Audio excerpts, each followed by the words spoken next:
Hello दोस्तों, स्वागत है आप सभी का आपके अपने चैनल मैथ्स विद रविलॉजी में। दोस्तों, कुछ डाउट रहते हैं आपके प्राकृत संख्याएं, पूर्ण संख्याएं इस प्रकार में। तो आज उन डाउट को ख़त्म करने के लिए मैंने एक स्पेशल वीडियो बनाई है। तो हम बिना टाइम वेस्ट के स्टार्ट करते हैं। सबसे पहली है आपकी प्राकृत संख्याएँ। प्राकृत यानी कि नेचुरल नंबर, जो प्रकृति ने हमें दी, यूँ समझ लीजिए, जो हमें प्रकृति से प्राप्त हुई एक तरीके से, जो समझ लीजिए। तो आपको अच्छे से याद हो जाएगा। तो ऐसी संख्याएँ जो एक से शुरू होकर अनंत तक जाती हैं। स्टार्ट एक से होती है, अनंत तक जा रही है, ये आपको याद नहीं रखना, लेकिन स्टार्ट एक से हो रही है, ये सबसे इंपॉर्टेंट चीज़ है। तो एग्जाम्पल क्या होगा, 1 2 3 4 5, यानी कि जो अपनी संख्याएं हैं ना, वो अनंत तक जहाँ तक जा सकती है वहाँ तक। लेकिन ध्यान रखना, स्टार्टिंग एक से होती है। फिर बात करते हैं पूर्ण संख्याएं की। तो पूर्ण संख्याएं क्या होगी, ऐसी संख्याएं जो जीरो से शुरू होकर अनंत तक जाती है। अनंत तक तो ये भी जा रही है, लेकिन ये स्टार्टिंग कहाँ से होती है, जीरो से होती है। तो आपको ये याद रखना है, जीरो से स्टार्टिंग हो रही है। देखिए एग्जाम्पल है 0 1 2 3 4 5 अनंत तक, इन्फिनिटी। तो अब आपको क्या करना है, इसको याद कैसे रखोगे। तो याद करने के लिए सबसे इंपॉर्टेंट चीज़ है होल नंबर। इसको ऐसे याद रखो, होल माना जिसके अंदर WHOLE आ रहा, तो ओ माना जीरो, जीरो आ रहा है एक तरीके से। यहाँ से आप समझ लेंगे। अगर इंग्लिश से नहीं समझो तो हिंदी में समझा देता हूँ मैं। हिंदी में क्या लिखा है, पूर्ण। पूर्ण तो ये अणा है ना, इसमें जीरो जैसी दिखाई दे रहा है आपको। तो दो अक्षर दिख रहे हैं इसमें, अणा जैसी, अणा में जीरो जैसा दिख रहा है। तो यानी कि यह है पूर्ण संख्याएं के बारे में बात कर रहा है। पूर्ण संख्याएं जीरो से शुरू होगी।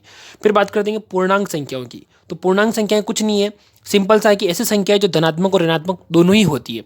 धनात्मक कैसे, यानी कि पॉजिटिव नेगेटिव।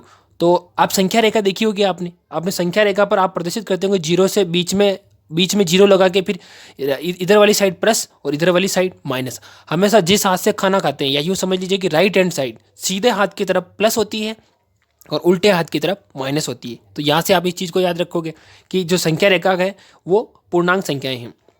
बात करेंगे अभाज्य संख्याओं की।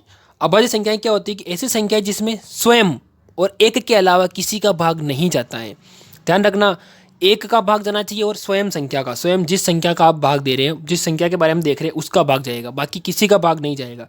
तो उदाहरण क्या होंगे, 2 3 5 7 9 ऐसी संख्याएं। लेकिन ध्यान रखना, एक अभाज्य संख्या नहीं है। क्या है, एक अभाज्य संख्या नहीं है, ध्यान रखना।